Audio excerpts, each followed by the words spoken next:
ጤና ይስጥልኝ የአዲስ ጆርናል ዩቲዩብ ቻናል ተከታዮቻችን፣ ለዛሬ አንድ ጽሑፍ ይዘንላችሁ መጥተናል። ላይክ፣ ሰብስክራይብ፣ ሼር በማድረግ ሀሳባችሁን ደግሞ ኮሜንት ላይ በማስፈር አብራችሁን ሁኑ።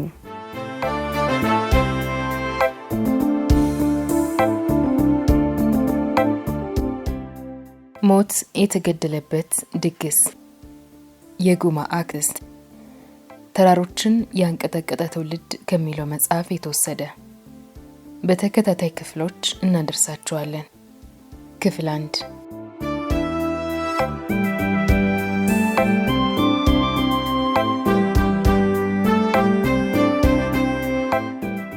ሞት የተገደለበት ድግስ።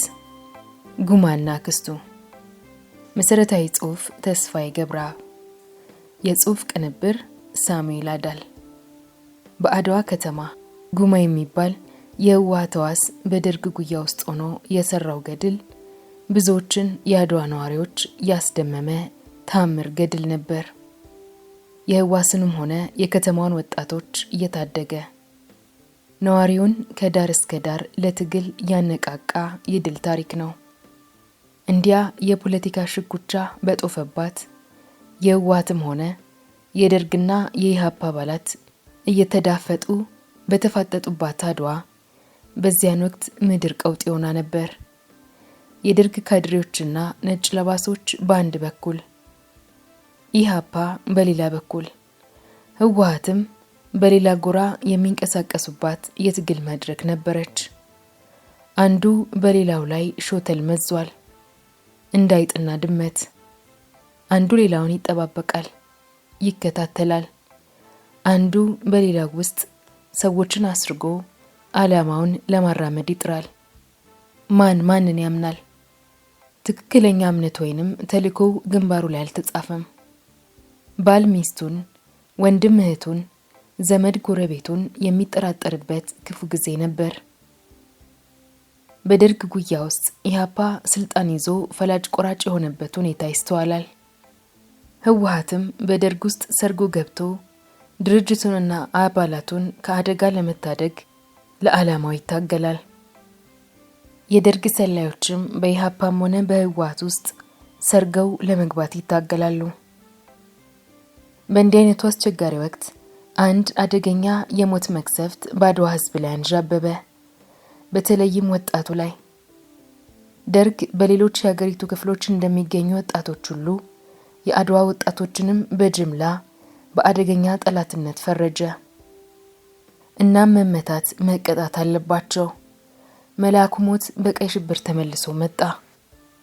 የአድዋ ወጣቶች እንቅስቃሴ እንዲገታ፣ ወኔያቸው እንዲቀለበስ ቀይ ሽብር ታወጀባቸው። ሞት ጭፍሮቹን አዘጋጀላቸው። ከጊዜ ወደ ጊዜ በአካባቢው ህዝባዊ መሰረቷን እያጠናከረች የመጣችውን ህወሓትን ለመምታትና ለማዳከም ኢህአፓ ደርግ ውስጥ መሸጎጥን እንደ ዋነኛ አማራጭ የተከተለበት ወቅት ነበር። ይህንን ተልዕኮ ለማስፈጸም ኃላፊነቱን ከወሰዱት 4 የደርግ ካድሬዎች ውስጥ 3ቱ የኢህአፓ ሰርጎ ገቦች ነበሩ። በሌላ በኩል ግን በደርግ ውስጥ ትልቅ ቦታ ያለውና ጉማ በሚል ስም የሚታወቀው የህወሓት ሕዋስ በቀይ ሽብር እቅድና ዝግጅት ውስጥ ተሳታፊ ሆኖ ነበር። ህወሓት ፈታኝ ሁኔታ ገጠመው። በአድዋ ከተማ ያሉ የህወሓት አባላት የሆኑም ሆኖ ያልሆኑ ወጣቶች በጅምላ ሊጨፈጨፉ ነው። ለዚህ ሞት ድግስ ደግሞ ኢህአፓ ወሳኝ ሚና ይጫወታል። ጉማ የሚል ምስጢራዊ ስም የያዘ አንድ የህወሓት ሰላይ አድዋ ከተማ ሲገባ የአድዋ ከተማ ህዝብና ደርግ ወልደ ስላሴ ህወሓትን ከድቶ እጁን ሰጠ የሚል ወሬ በሰፊው ተናፈሰ።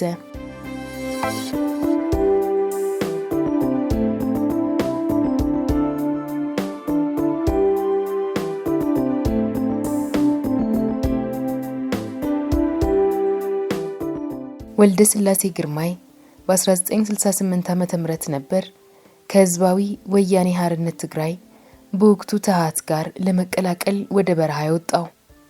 ሆኖም ብዙም ሳይቆይ ወደ አድዋ ተመልሶ የደርግ መዋቅር ውስጥ እንዲገባ ታዘዘ።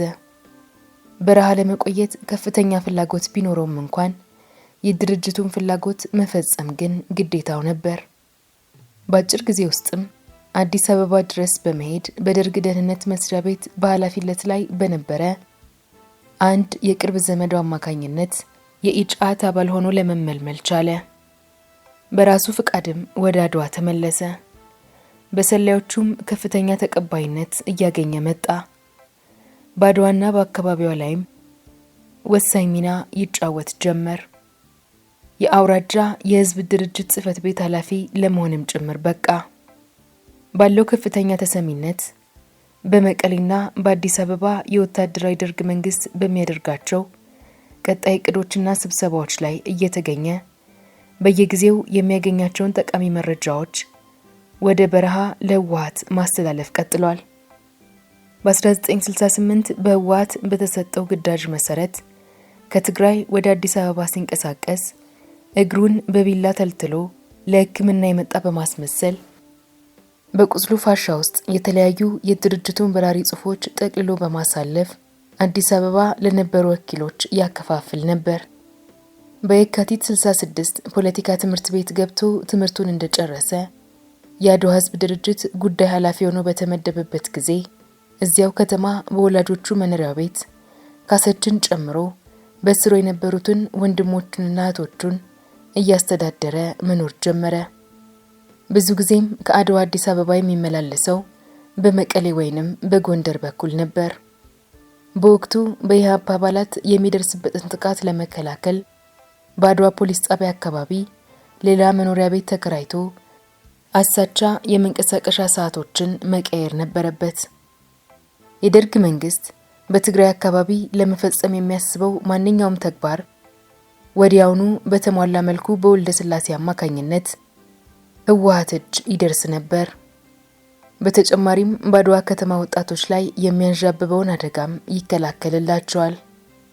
አውራጃውን በበላይነት ከሚመሩት 7 የቀይ ሽብር ኮሚቴ አባላት መካከል 5ቱ ምንም እንኳን የህወሓት አባላት ቢሆኑም ኢህአፓም በደርግ መዋቅር ውስጥ ጠንክሮ በመደራጀቱ የህወሓት ትግል በአንድ በኩል ከደርግ ጋር በሌላ በኩል ደግሞ ከኢህአፓ ጋር ነበር። የህወሓትም ሆነ የኢህአፓ ኃይልና መዋቅር በየፊናው ከጊዜ ወደ ጊዜ ሲጠናከር የደርግ አቅም እየተዳከመ መጣ። በዚህ ወቅት የኢህአፓ አመራር ወልደ ስላሴ የደርግ ቀኝ እጅ እንጂ የህወሓት ሰላይ ይሆናል የሚል ግምት ጨርሶ አልነበረውም። ስለዚህ የህወሓት አባላትን ለማዳከም ወልደ ስላሴን መጠቀም እንደ አማራጭ ተወሰደ። ከአዲስ አበባና ከአድዋ የደርግ ካድሬዎች ተውጣጦ ለተቋቋመው የቀይ ሽብር ኮሚቴ ጭዳ የ500 የአድዋ ወጣቶችን ስም ዝርዝር አቀረበ። ወልደ ስላሴ ከሌሎች አባላት ጋር አብሮ በጉዳዩ ቢፈርምም በማግስቱ እንትጮ ከተማ በመሄድ ህዝቡ እንዲጠነቀቅ በማስመሰያ ዲስኩር በማድረግ መረጃውን በህቡ ለሚንቀሳቀሱ የህወሓት አባላት አቀረበ። በዚያኑ ሰሞን የህወሓት ማዕከላዊ ኮሚቴ አባል የሆነው አባይ ፀሐዬ ገሪሁ ሰናይ የተባለ ቦታ ላይ በከተማ በጠላት ላይ አፈና ለሚያካሂደው የህወሓት የ06 አባላት ጥብቅ መመሪያ አስተላለፈ።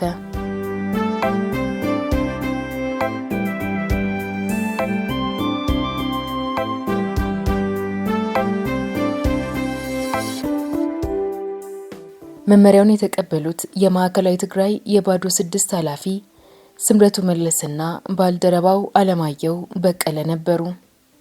የማዕከላዊ ኮሚቴው መምሪያ ሁለቱ አባላት አድዋ በሚደርሱበት ጊዜ የኢህአፓ አባላት እስካልነኳቸው ድረስ አትንኳቸው የሚል ነጥብም ነበረበት።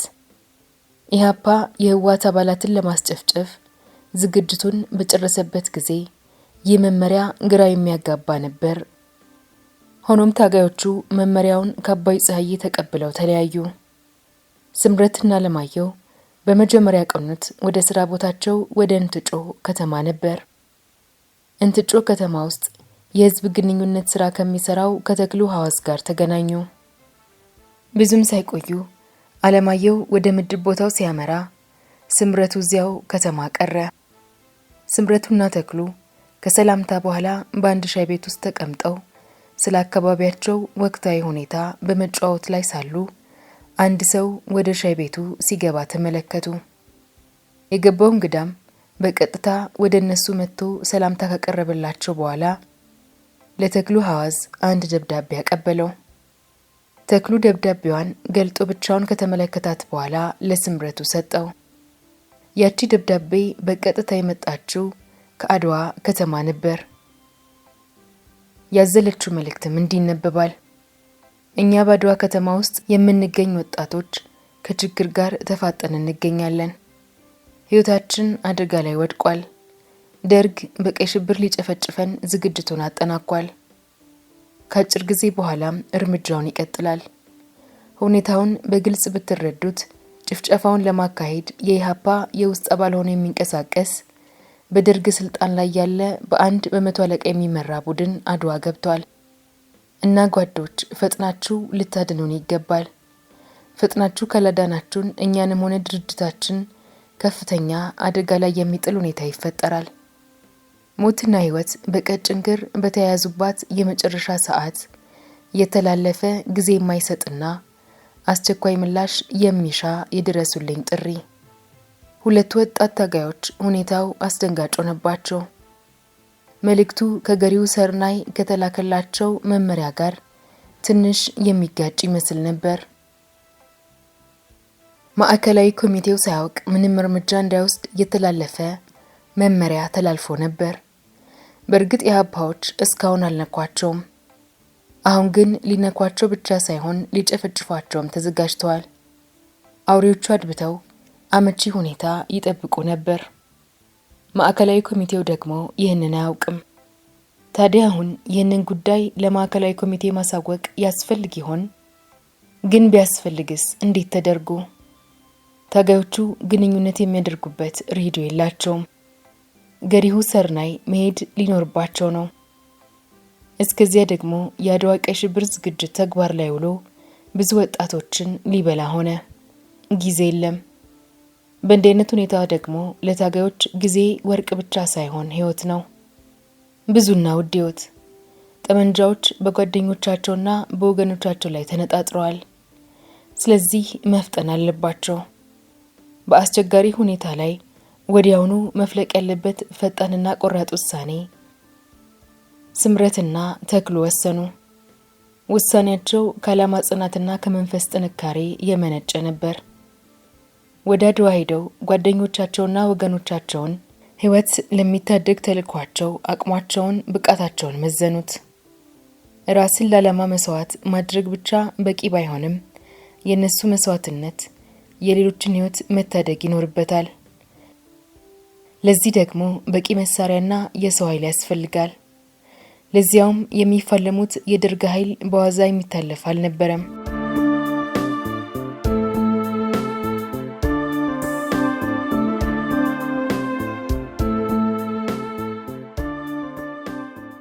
ለጊዜው ስምረት አንድ ክላሽ ከ5 መጋዘን ጥይትና 2 የእጅ ቦምብ ጋር፣ ተክለ ሐዋዝ ደግሞ አንድ ረጅም ነጥብ 38 ሽጉጥ ከ5 ጥይት ጋር ብቻ ነበረው። በዚህ የሰው ኃይልና መሳሪያ በበርካታ የደርግ ወታደሮችና ነጭ ለባሾች በምትጠበቀው አድዋ ውስጥ ሰርጎ መግባት የቀይ ሽብር አራማጅ የደርግ ካድሬዎችን ደምስሶ ድል ማድረግ ይቻላል? ከወታደራዊ ሳይንስ አንጻር ሲታይ በእርግጥ አይቻልም። ወጣቶቹ ታጋዮች በጉዳዩ ላይ ሲወያዩ በአዲ አፈሮም ያለችውንና በሀየሎም የምትመራውን ኃይል 73ን አሰቡ።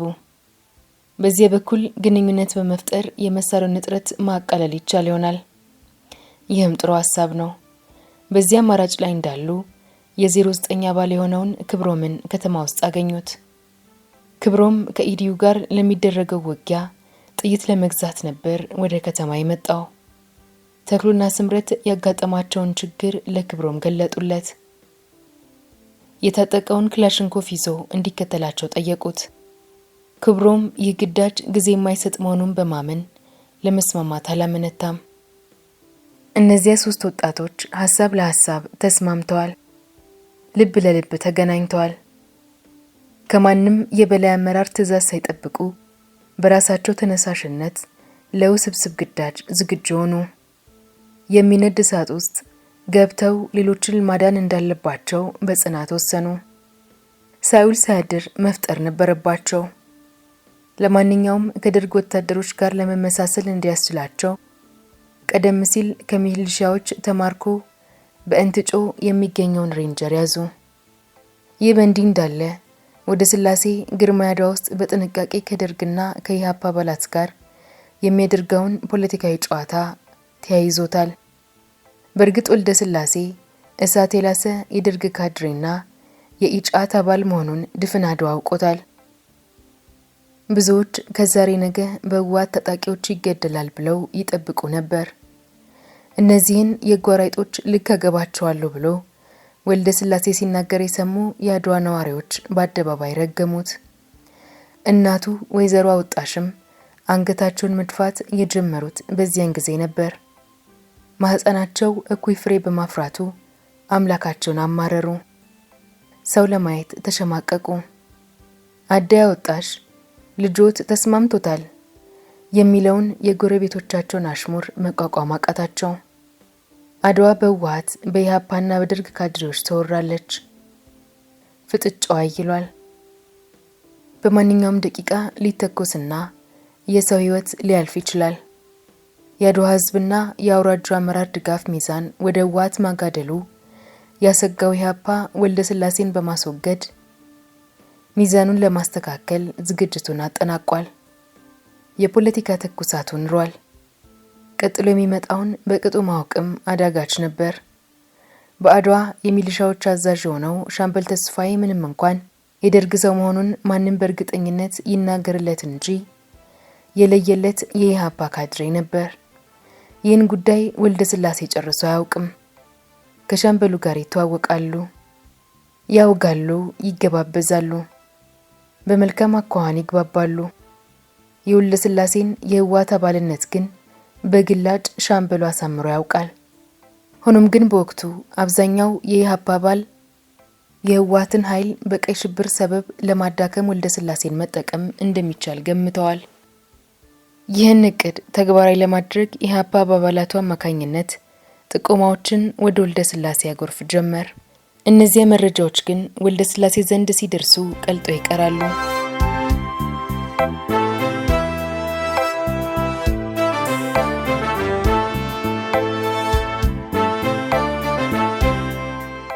ጉማ የሚመጡለትን በርካታ ጥቆማዎች የሚያጣጥልበት በቂ ምክንያቶች ነበሩት።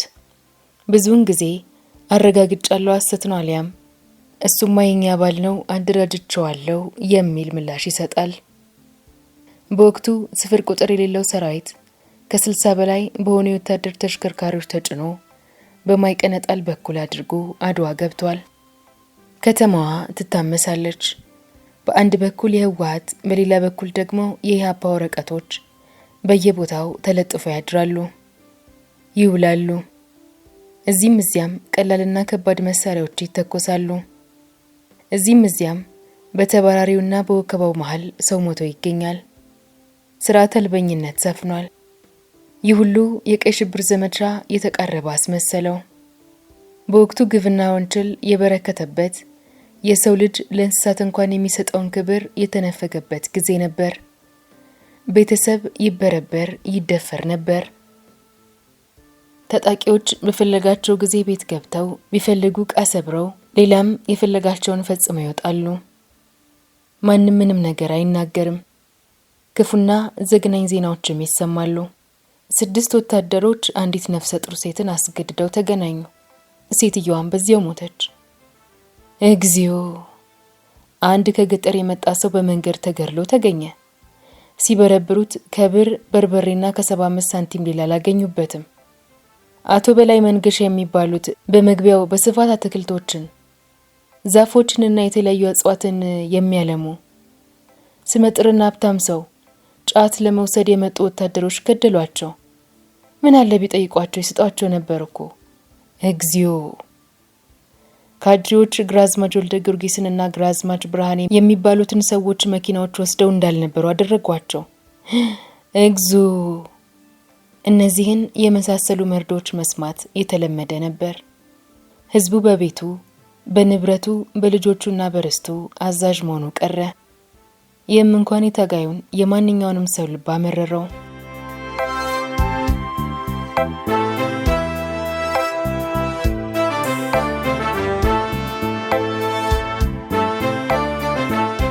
በህብረተሰቡ ላይ ይፈጸሙ የነበሩ ግፎች እነዚህ ብቻ አልነበሩም። በእናት ሀገር ጥሪ ስም ነጋዴዎች በግድ ገንዘብ እንዲያዋጡ ይደረግ ነበር። አረጋውያንና እናቶች ሳይቀር ይታሰሩ፣ ይገረፉና ይጎሳቆሉ ነበር። እነዚህን ሁሉ ይፈጽምና ያስፈጽም የነበረው በተለይ የከተማ ካድሬዎች አበጋዝ የነበረው ሻምበል ተስፋዬ ነበር። ጉማ መረር ያለ ፈተናም የሚገጥመው ጊዜ ነበር። በአንዳንድ ግለሰቦች ላይ የህወሓት አባላት ለመሆናቸው የሚያጠራጥር መረጃ የሚቀርብበት ጊዜም አለ። እዚህ ላይ ወልደ ስላሴ ጥንቃቄ የተሞላበት ድራማ ይፈጽማል። እሳት ለብሶ እሳት ጎርሶ ይደነፋል። በአድዋ የሚርመሰመሱትን የጓራይጦች በአጭር ጊዜ ውስጥ ድራሻቸውን እንደሚያጠፋቸው ያስታውቃል። ይህን እያለ ግን ካሰች አስፋውን እንዲጠሩለት መልእክተኛ ይልካል። ፖሊሶች የተጋለጠውን የህወሓት አባል በቁጥጥር ስር ከመዋላቸው በፊት የተጠቆመበት ሰው ከከተማ አምልጦ ወደ በረሃ መውጣት አለበት። ይህ መልእክት በአስቸኳይ ለአድዋ የህወሓት ወኪል መነገር አለበት። የካሰች ሚና እዚህ ላይ ነበር። ለሁለቱ ሰዎች ቀጠሮ የምትይዘው እሷ በመሆኗ የጉማን ጥሪ ስትሰማ እንደ ቢራቢሮ እየከነፈች ወደ አውራጃው ጽሕፈት ቤት ትበራለች። በዚያን ጊዜ የጉማ ክስት ውስጣዊ ሙቀት ይሰማታል። ወልደ ስላሴ የሚለውን ስም አታስታውስም። አስቸኳይ የጉማ ጥሪ ማለት ይቀናታል። እዚህ ግቢ የማትባለዋን ቀጭን መልከ መልካም ጠጉረ ረጅም ሴት በሰላይነቷ ማንም አይጠረጥራትም። በእርግጥ በየመንገዱ የሚይዙባት ወጣቶች ጥቂት አይደሉም። ግን በቁንጅናዋ ተማርከው አልነበረም። ከህወሓት ሰላዮች አንዷ በመሆኗም አልነበረም። ወጣቶች የሚይዙባት ከክፍል አንደኛ ስለምትወጣ ነው። በሴት መበለጥን አጥብቆ የሚጠሉት የአድዋ ገረምሶች ከአንዴም ሁለቴ ዱላ ጋብዘዋታል። ጠባቂ ዘበኛ ተቀጥሮላት ወደ ትምህርት ቤት እስከ መመላለስ ደርሳም ነበር። አሁን ግን ካሰች ስለ ትምህርት ደረጃ በልል ለማሰብ ጊዜ የላትም። የህወሓት ተልዕኮ አለባት፣ አንገብጋቢ ተልዕኮ። የካሰች የወጣትነት ልብ ስለ ተራራማዋ ትግራይ፣ ስለ ህዝቧ አጥብቆ እየዘመረ ነው። ዝማሬዋ ጣፋጭ ነው፣ እንባ ይጠራል። ካሰች ወልደ ስላሴና ዓለም ሰገድን ለማገናኘት ቀጠሮ ትይዛለች። ዓለም ሰገድ አድዋ ተወልዶ ያደገ ወጣት ነው። የቀዳማዊ ኃይለ ሥላሴ ዩኒቨርሲቲ ተማሪም ነበር። ትምህርቱን አቋርጦ አዲስ አበባን የለቀቀው በረሃ ሲገባ ነበር። ዳሩ ግን የከተማ ውስጥ ፖለቲካ ስራ እንዲሰራ አድዋ ቆይ ተባለ እና ያደራጃል። ከጉማ የሚያገኘውን መረጃ ወደ በረሃ ይልካል። በካሰች አማካኝነት እየተገናኙ መረጃዎችን ይለዋወጣሉ።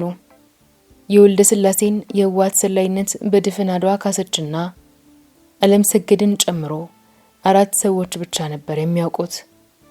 የካሰች ዋና የአድዋ ተግባር ለሁለቱ ሰዎች ቀጠሮ መያዝ ብቻ አልነበረም። ከበረሃ ለተለያዩ ተልእኮች አድዋ የሚመጡትን ታጋዮች ተቀብላ መንከባከብም ሌላው ተግባሯ ነበር። ምስጢራዊ ሰነዶችን የመያዝ ተግባርም የካሰች ኃላፊነት ነበር።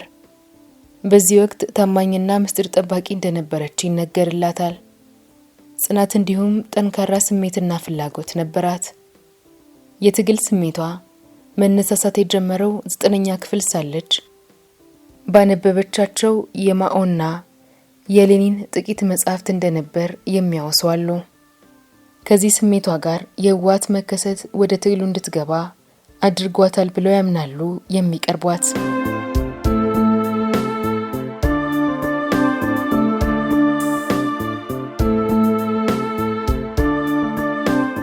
ነገሮች በዚህ ሁኔታ ላይ እንዳሉ የወልደ ስላሴ የህወሓት አባልነት መታወቅ መጀመሩን የሚጠቁሙ አንዳንድ ፍንጮች መታየት ጀመሩ። በተለይም የኢህአፓ አመራር ወልደ ስላሴን በመጠቀም የህወሓት አባላት ላይ ሊወስድ ያቀደው እርምጃ ጨርሶ ውጤት ለማምጣቱን ሲያጤኑ ደግሞ ሁኔታውን በጥንቃቄ ለመገምገም ተገደደ። ወልደ ስላሴ የህወሓት አባልነትን ለመታደግ ያደረጋቸውን ሙከራዎች አንድ ባንድ ሲፈትሿቸው የወልደ ስላሴ ሰላይነት በማይጠራጠር ሁኔታ ታመነበት። ወልደ ስላሴ በከፍተኛ ስልጣን ላይ ሆኖ የህወሓት ሰው ከሆነ ደግሞ ኢህአፓ በአድዋና በአካባቢዋ በሚያደርገው እንቅስቃሴ ላይ ከፍተኛ ተጽዕኖ ሊያሳድር እንደሚችል ግልጽ ነበር። ስለዚህ ግለሰቡ ላይ አቋም መወሰድ አስፈለገ። የኢህአፓ አመራር ጉዳዩን በአጀንዳ ይዞ ተነጋገረበት። አስደንጋጩ ጉዳይ ግን የኢህአፓ አመራር በወልደ ስላሴ ጉዳይ ላይ ለመነጋገር ከጠራቸው የማዕከላዊ ኮሚቴ አባላት ውስጥ አንዱ የህወሓት ሰላይና አባል መሆኑ ነበር። ይህ ሰው ለገሰ ወይንም ወልደ ገሪማ ይባላል። በህወሓት አመራር ውስጥ ተቀምጦ ማንኛውንም የድርጅት ውሳኔ፣ ፖለቲካዊና ወታደራዊ እንቅስቃሴዎችን ለህወሓት ያቀብላል። የተሰበሰበው የኢህአፓ አመራር ወልደ ስላሴ እንዲገደል ቢወስንም ለገሰም ውሳኔውን አብሮ አጽድቋል። ውሎ ሳያድር ግን ይህንን ውሳኔ ለህወሓት መሪዎች አቀበለ። በእርግጥ ለገሰ አንድ መረጃ አልነበረውም። ወልደ ስላሴ መቼና የት እንደሚገደል አያውቅም። እንትጮ ላይ ታጥቀው የተነሱ ታጋዮች ይደርሱለት ይሆን? ማን ያውቃል? በከተማው በህቡ በተደራጁ አባላት እንኳን የማይታወቀው ሰው የህወሓት አባልነቱን የሚጠቅሙ ፍንጮች ሲገኙ ወገኔኛው ነው፣ ጠላት ደግሞ ምን አይነት ሰው ነው የሚልበት ሁኔታ ተፈጠረ። አንድ ቀን በአድዋ ከተማ ትልቅ የባህል ዝግጅት ተካሄደ። ዘፋኞች፣ ተወዛዋዦች፣ ተዋንያንና የሙዚቃ ሰዎች ዝግጅቶቻቸውን አጠናቀው ህዝብ ፊት ቀረቡ። በወቅቱ የነበሩት የደርግ ሹማምንት በጸረ አብዮት ኃይላት ላይ የሚካሄደውን ኪነታዊ ቅስቀሳና የፕሮፓጋንዳ ዝግጅት አደነቁ። ነገር ግን በወቅቱ የቀረቡት ዘፈኖች፣ ድራማዎችና ውዝዋዜዎች ሳይቀር በረሃ ያለውን የትግል ህይወት የሚያመለክቱና ህዝቡን ለህወሓት ትግል የሚቀሰቅሱ ነበሩ። በውስጡ ጸረ ኢህአፓ መልእክትም ተስተላልፎበታል።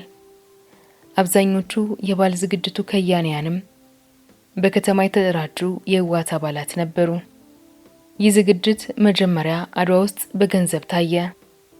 እንደገና በአድዋ በሚገኘው ከፍተኛ ሁለተኛ ደረጃ ትምህርት ቤት ደግሞ ለህዝብ በነጻ ታየ። ዝግጅቱ በህዝብ ዘንድ ተቀባይነት ስለነበረው በአክሱም፣ በሽሬ፣ በአዲግራት አውራጃዎች ሳይቀር ታየ። ይህ ሁሉ የኪነት እንቅስቃሴ እንዲካሄድ ፈቃድ የሚሰጠውና ድጋፍ የሚያደርገው ወልደ ስላሴ ራሱ ነበር። ይህ ዝግጅት ህዝቡን በህወሓት መስመር ስር እንዲነሳሳ ማድረግ ከፍተኛ ሚና ነበረው። ህዝቡን ከህወሓት ጋር ያስተዋወቀም ነበር። ይህ ሁሉ ወልደ ስላሴ በከተማው የነበሩት የህወሓት አባላት ዘንድ ያለውን ወገናዊነት ይገልጽ ነበር።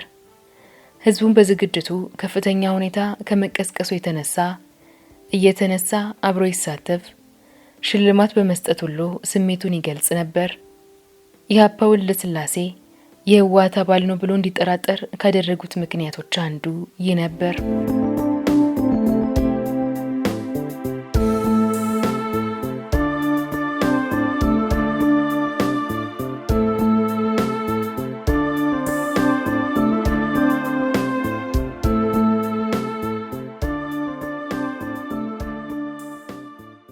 የህዝብ ድርጅት ኃላፊ ሆኖ እየሰራ ያለ በየቀበሌው በአኢወማ ስር በተደራጁት ህቡ የህወሓት ወጣቶች ህወሓትን የሚደግፉ ቅኔ ያዘል ድራማዎችና ዘፈኖች እንዲሁም የበረሃ ዜማዎች በህዝባዊ መድረኮች እንዲታዩ ያደርግ የነበረው ከራሱ ውስጣዊ ግፊት የተነሳ ነበር። በደርግ ጉያ ውስጥ ሆኖ ለድርጅቱ ከፍተኛ ፍቅር ነበረው። ቤት ለመስራት 500 ካሬ ሜትር መሬት ወስዶ የተበደረውን 10,000 ብር እንኳን ለድርጅቱ ልኳል። በወቅቱ የኪነት ቡድን አባል የነበረው ታደለ ግርማይ ወልደ ስላሴ ይሰጥ የነበረውን ድጋፍ ሲገልጽ እንዲህ ይላል።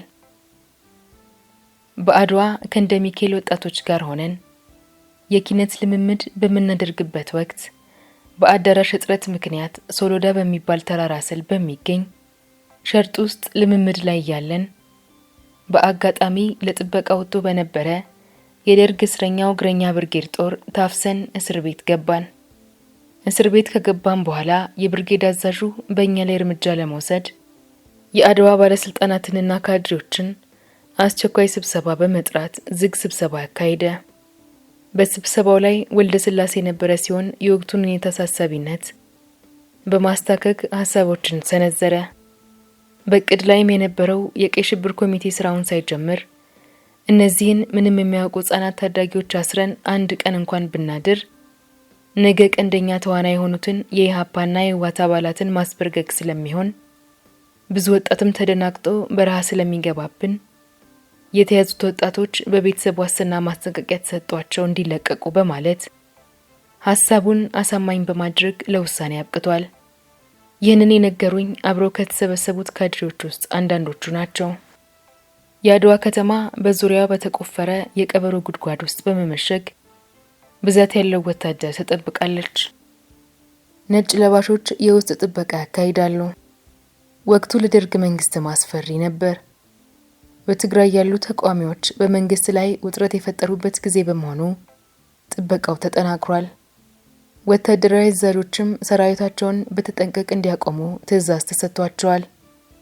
አዛዦችም ለጭፍሮቻቸው ጥበቃቸውን በንቃት ማካሄድ እንዳይዘነጉ በተለይ የህወሓት ሰርጎ ገብ እረኛ፣ ገበሬ፣ ለማኝ፣ እብድ ተመስለው በመግባት አደጋ ሊደርሱ እንደሚችሉ በመገንዘብ የማንኛውንም ሰው እንቅስቃሴ በጥንቃቄ መቆጣጠር እንደሚያስፈልግ አስጠንቅቀዋል።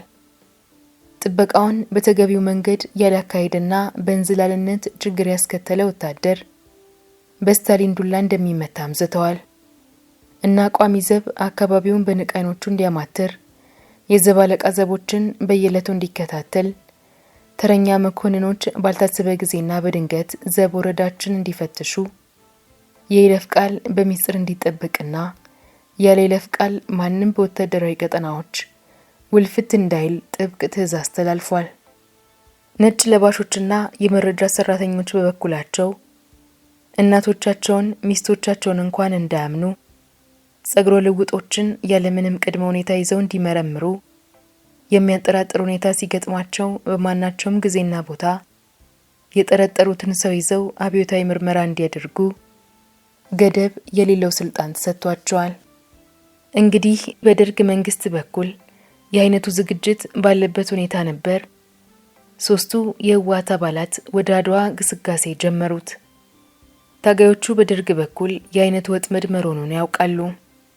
ይሁን እንጂ በዚህ መሰሉ ጥበቃ ውስጥ አልፎ በጠላት ላይ አደጋ ጥሎ ከተማውን ለቆ መውጣት የሞት ወይንም የህይወት ጥያቄ መሆኑን ቢገነዘቡም ጠንካራ ውሳኔ፣ ጠንካራ ወኔን ሰነቁ እንጂ አልፈሩም ነበር። የአድዋን ወጣቶች ከቀይ ሽብር ጭፍጨፋ መታደግ አለባቸው። እነሱ የሚከፍሉት መስዋዕትነት በህዝብ ላይ ከንዣበበው አደጋ አንጻር ሲታይ ኢምንት ነው እና በዚህ ቀውጥ ዕለት ሶስቱ ወጣቶች ስምረቱ መለሰ፣ አለማየሁ በቀለና ተክሎ ሐዋዝ ወገኖቻቸው ሳይቀደሙ ለመቅደም ቆርጠው ገሰገሱ። ከዚህ ቀደም ብሎ ግን በደርግ ውስጥ በተሸጎጡ የኢህአፓ አባላትና በህወሓት የውስጥ አርበኞች የተካሄደ ሞት የተገደለበት ገድል ቅድመ ታሪክ አንድ ትዕይንት አለፈ።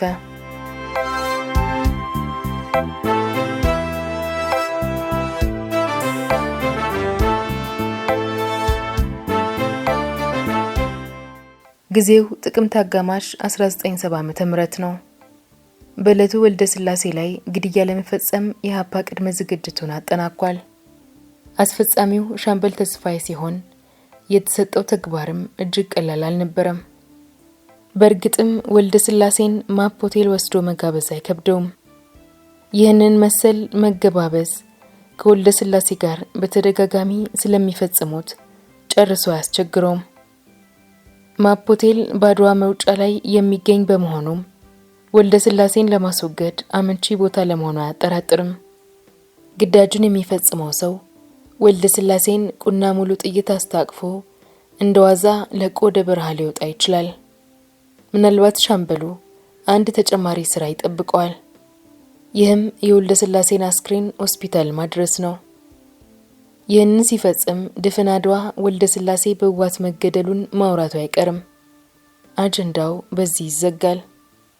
ሻምበሉ በዚህ ዕለት ከወልደ ስላሴ ጋር ቀጠሮ በመያዙ ተረጋግቷል። በዚህ ዕለትና ሰዓት ደግሞ ወልደ ስላሴ ከለም ሰገድ ጋር በአጋጣሚ ያልተጠበቀ ቀጠሮ ይዟል። ወልደ ስላሴ ሁለቱ ቀጠሮዎች እምብዛም ላይጋጩ እንደሚችሉ ገምቶ አንድ ላይ ሊያስተናግዳቸው ወስኗል። ከቢራ ወሬ ያለፈ ወግ ሊኖር እንደማይችል ገምቷል። ዓለም ሰገድ በዕለቱ የአውራጃው ጽሕፈት ቤት ወደሚገኝበት ፊሾ ወደ ተባለ አካባቢ ገሰገሰ። ሆኖም እንደገመተው ወልደ ስላሴን በቢሮ አልነበረም ያገኘው። ከሻምበሉ ጋር ከጽሕፈት ቤቱ ሲወጣ ተገናኙ።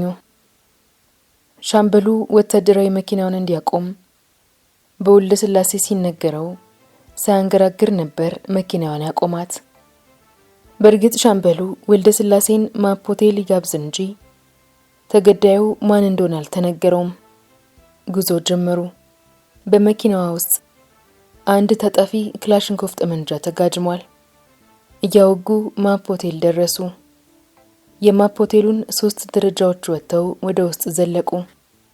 ሰዓቱ 9 ሰዓት ከሩብ ይላል። ዓለም ሰገድ ቢራ አዘዘ። ወልደ ስላሴም ተመሳሰለ። ሻምበሉ ግን የፈረንጅ ምግብ ጠየቀ። ከጥቂት ቆይታ በኋላ ጂንስ ስሩ የለበሰ ወጣት ወደ ሆቴሉ ዘለቀ። አካባቢውን ያማትራል።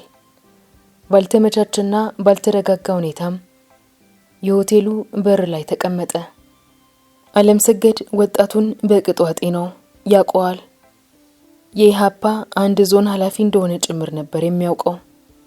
ይህንን መረጃ ለወልደ ስላሴ ማቀበል ፈለገ።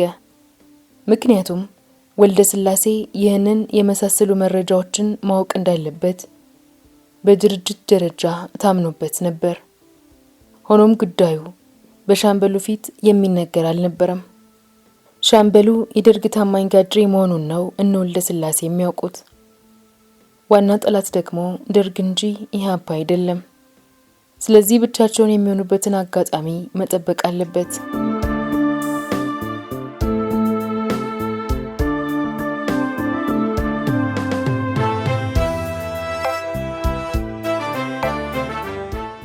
ዓለም ሰገድ የወጣቱን ሁኔታ እያጤነ ቢቆይም ከፍ ወዳለ መጠራጠር ደረጃ አልተሸጋገረም።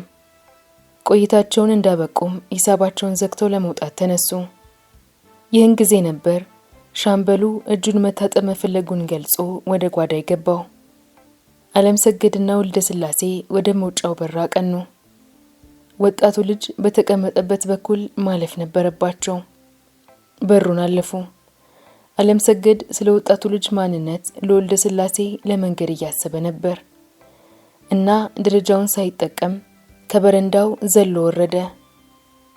ብቻውን የተቀመጠው ልጅ የኢሃፓ የአንድ ዞን ኃላፊ መሆኑን ለመግለጽ ዘወር ሲል የሽጉጥ አፈሙዙ ወልደ ስላሴ ትከሻ ላይ ሲደገና እንደሆነ ወልደ ስላሴ ብሎ ጮሆ እጁን ይዞ ሳበው። የኢሃፓው ልዑክ ቃታ ሳበ። ቀጭ አለች። የመጀመሪያው ሙከራ ከሸፈ። ሽጉጡ ሪቮልቨር ነው። ሊደገም ይችላል። ድንጋጤው ግን ይህንን እንዲያደርግ አልፈቀደለትም። ይሮጥ ጀመር። ወልደ ስላሴ ሽጉጥ መዞ ተከተለው። ተኮሰ። እየተኮሰ አሳደደው። አልደረሰበትም። በዚህ ቅጽበት ከመታጠቢያ ቤት የተመለሰው ሻምበል ተስፋዬ ሽጉጥ መሶ ወልደ ስላሴን ተከተለ። ሻምበሉ የኢሃፓው ልዑክ ላይ የእርግማን ዶፍ ቢያወርድም የሚተኩሰው ግን ወልደ ስላሴ ላይ ነበር። ወልደ ስላሴ እግሮቹ ስር መሬቱን እየቆፈሩ የሚያርፉትን ጥይቶች አስተዋለ። ቆመ።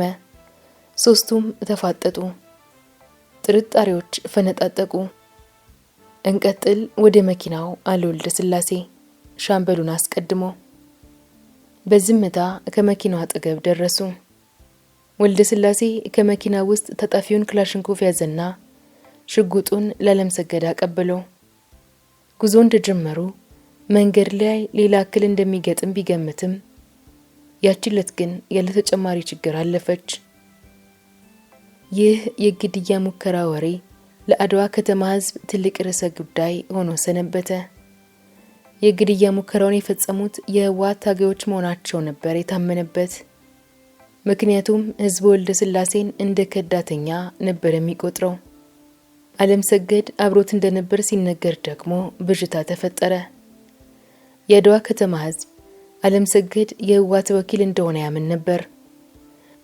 ምክንያቱም ዓለም ሰገድ እንደ ጓደኞቹ ወደ በረሃ ካልወጣ ወደ አዲስ አበባ ተመልሶ የዩኒቨርሲቲ ትምህርቱን መቀጠል ነው የሚኖርበት። ሁለቱንም አልፈጸመም።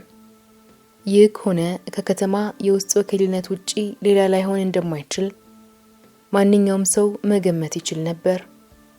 የወልደ ስላሴና የዓለም ሰገድ አብሮ መታየት ሁኔታውን አምታታው።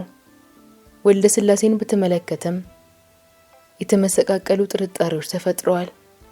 በደርግ መዋቅር ውስጥ በተሻለ ሁኔታ የተቀናጁ የኢህአፓ አባላትም ይህንን መስቀልቅል አጋጣሚ ከቶ ሊዘሉት አልፈለጉም።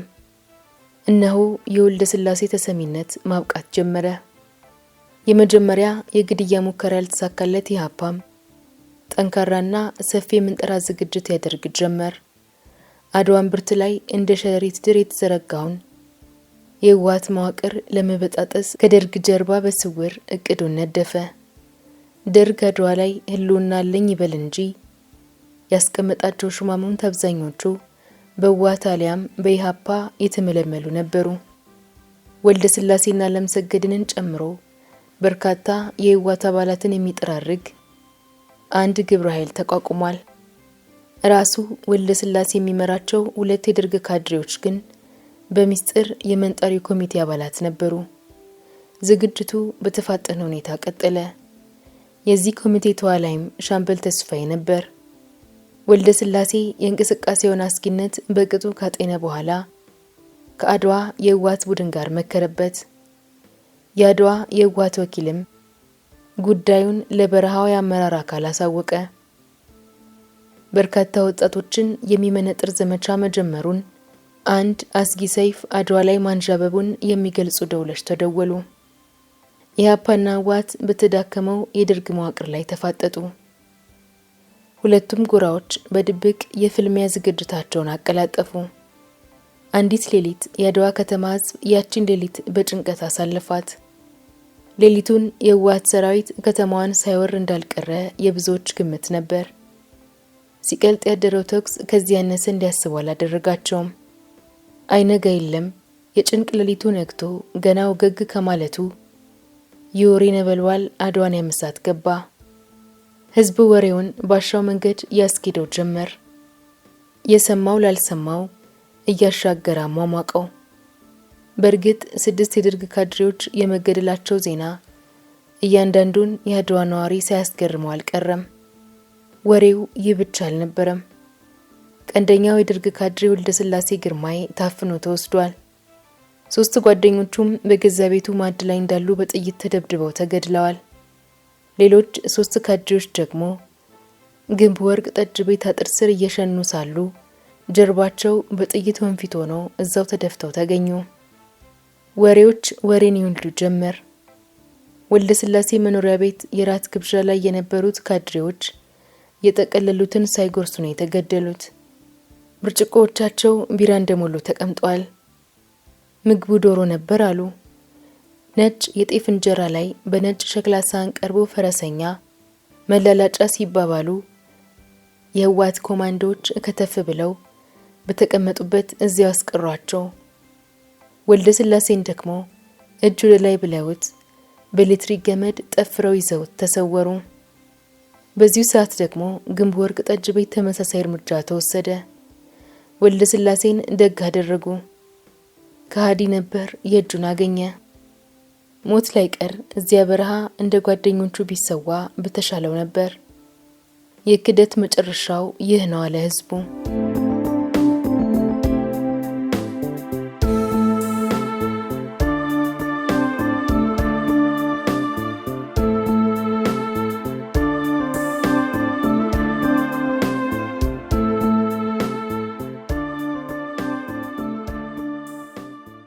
ወሬው የጋመ እየሰፋ አድዋን አደርሳታል።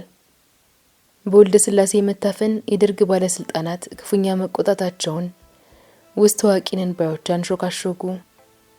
ደርግ ወልደ ስላሴን ለማስመለስ ነበልባል የተሰኘ በእስራኤሎች የሰለጠነ ጦር እንደሚያዘምት ተወራ።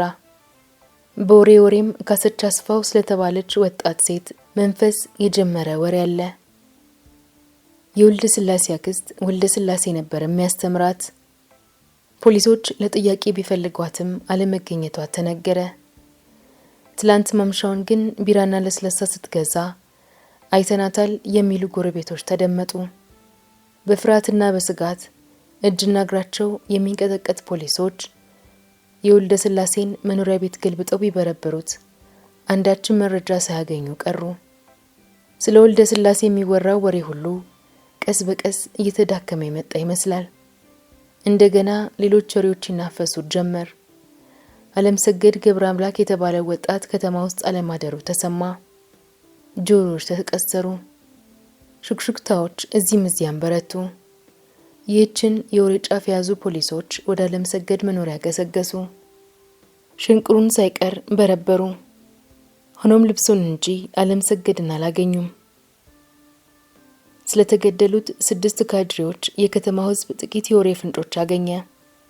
6ቱም ካድሬዎች በእቡ የተደራጁ የቀይ ሽብር ኮሚቴ አባላት መሆናቸውን ታማኝ ውስጥ አዋቂዎች ተነፈሱ። ስጋትና ጥርጣሬ በከተማዋ ላይ ነግሷል። እነዚህ ኮሚቴ አባላት በተጠረጠሩ የከተማ ነዋሪዎች ላይ ቀይ ሽብር ለማካሄድ ዝግጅታቸውን አጠናክረው እንደነበር ተረጋገጠ። ይህ ወሬም ከአድዋ አልፎ ትግራይን ያዳርሳት ጀመር። ግድያው በተፈጸመበት ዕለት ጸጋሉል ኪሮስና መቶ አለቃ ደስታው የሚባሉ የታወቁ የደርግ ካድሬዎች አድዋ እንደነበሩም ተወርቷል። እንደገና ሌሎች ወሬዎች ይናፈሱ ጀመር። ወደ ወታደራዊ ካምፕ ገብተው ከግድያው ማምለጣቸውን ሕዝብ አወጋ።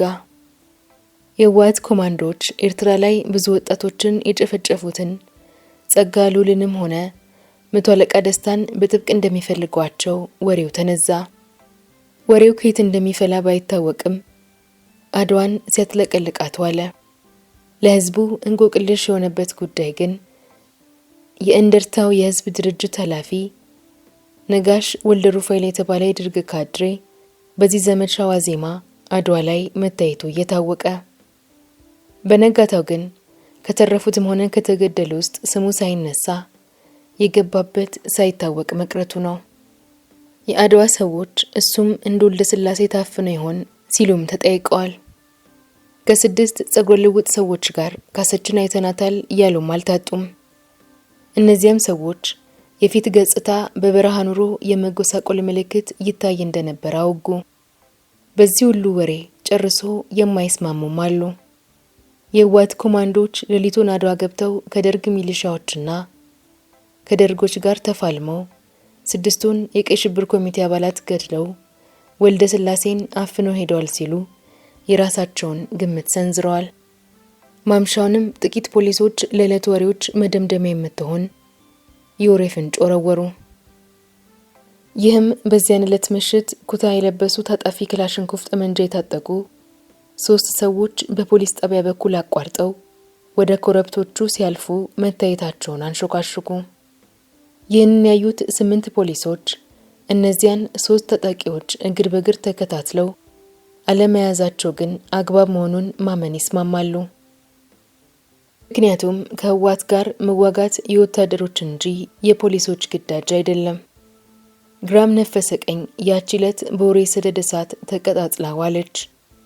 የደርግ ሹማምንት አድዋ በሚገኘው ወታደራዊ ካምፕ ውስጥ አስቸኳይ ስብሰባ ላይ መሆናቸው ተሰማ። ክፍል 2 ይቀጥላል።